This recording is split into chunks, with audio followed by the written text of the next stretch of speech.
Boko Haram cell operating in Suleja, Niger State. The red one here is known as called detonating cortex. What will happen inside there is powdery substance that is known as chloride. The velocity of detonation of this explosive is 12,600 meters per second. According to the agency, this is the result of an investigation which commenced in July following 2 bomb attacks in Suleja. An investigation that has led to the arrest of 6 suspects, including a Nigerian national. On 4th August 2011, a suspect who is a Nigerian national was apprehended in connection with the bombing incident in Suleja. His confession led to the arrest of a 31-year-old indigene of Imo State who converted to Islam in 2003. She said the suspects had made useful confessional statements. The 6 suspects are responsible for the following: the bombing of INEC office Suleja, the bombing of All Christian Fellowship Church Suleja, and the killing of 4 policemen at Dankwa Dede in F City, a nondescript building where the improvised explosive devices, IEDs, are assembled, has been uncovered. Journalists were taken to a building where the explosive devices were made in Suleja, 40 minutes drive from Abuja. Well, this is where the Department of State Services say they found the suspects manufacturing or putting together the improvised explosive devices. You can see here the building, just 2-door building, almost no windows, just 1 window from that other side where the suspects were putting together the devices.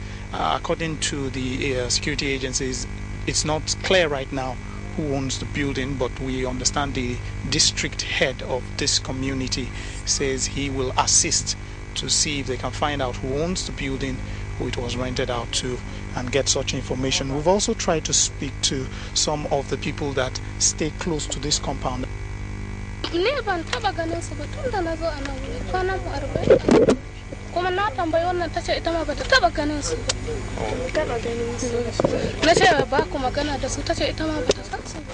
The agency says its investigation is still ongoing and the suspects will soon be charged to court.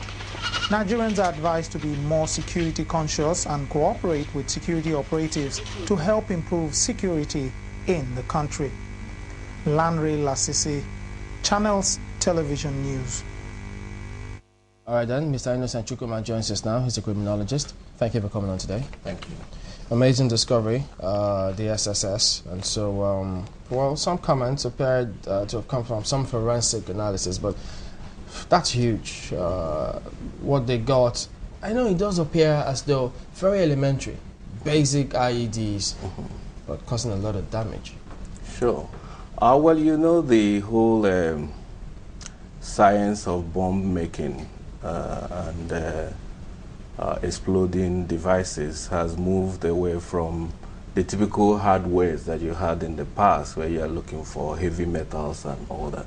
And if you remember these days when you travel, what security officials at the airport search you for, it's not just for metal, they also search for liquids and all that, which means so one is not surprised at the type of damages such things can. If you remember the popular saying that dynamites come in small packages.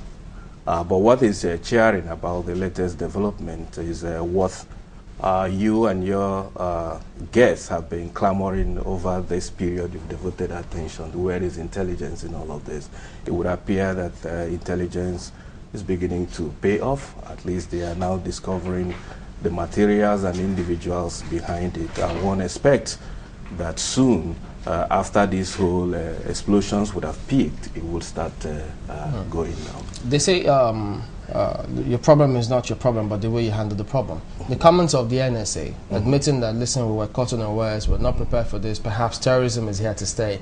Nothing wrong in the admission. But what about the timing? I mean, could they have come a lot earlier than now?